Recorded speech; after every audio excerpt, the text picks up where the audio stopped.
CK, Jeffey, we're obviously in New York this week. Jeffy's back in Dallas. But Jeffey found an interesting study that has just been conducted. Yes, well, it was conducted by the American Psychological Association, and will be in the journal Psychology of Men and Masculinity. You can look for that on the shelves. Oh, well, please, I'm a subscriber. It gets right to my mailbox. Yeah, you get it earlier that way. Yeah. They recently found that 43% of high school boys and college-age men reported being coerced into a sexual experience. Wow. Yep, I can relate to that. Of that group, though, exactly 95% said the aggressor was a female. Well, yes. In my case, yes. Okay.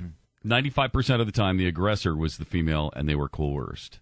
That's correct. In what way? Physically? Were they beaten? And then 31% were verbally coerced. Verbally coerced. 26% that's my through unwanted seduction. Unwanted. Well, why didn't you spurn that said unwanted seduction then? 18% physically. Wow. Is it like a really big girl? Or? I guess so. 7% through drugs or alcohol. Okay. I mean, I hate that. Wow, that's because you had read that initially, and we didn't get all the details there. I mean, it seems like the other way around. Like coerce is a word that obviously has a negative connotation. You're talking about verbal coercion. Yeah, it's like, hey, do you want to? And well, no. Pretty please. Come on, please, please. Could we please, just this once? I love you so much. I love you.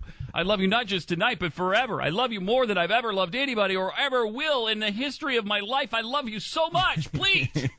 I mean, hasn't everybody been coerced in some way? Yeah, I mean, because verbally, if it's 43% of interactions, the other 57% are. It's hard to understand if they just walk into the same room and it just begins. I don't know. I feel like there's always some sort of lead up. Spontaneously erupts. According to Dr. Brianna French from the University of Missouri, sexual victimization continues. Oh no, Stu, continues to be a pervasive problem in the United States. Okay, no but doubt the about victimization of men is rarely explored, and for good reason.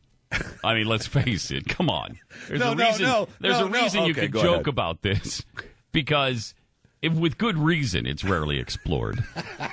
It's fairly stupid. I mean, come on. What you're talking? Obviously, there are situations. Yes, there's outliers. yes. Okay, but in 0.0001% of the time, a man has been in a situation like that with a woman, right? Where it's been unwanted and forced somehow physically. Just throwing this out there. Is it possible that just us three, there's just no one interested in coercing us into any activity? That most men find that it is a problem? Maybe. I don't know. Maybe, but I think I'm just saying that maybe. Well, I'm just saying women find us hideous. It's kind of, why are you nodding? Yeah, I know. Why is Sarah nodding? She's just in there nodding. Mm-hmm. Stop that, Sarah. You don't need to. I don't know why you're. It hurts. It does hurt. I mean, she's not nodding at me. Oh no, she's really nodding. Okay.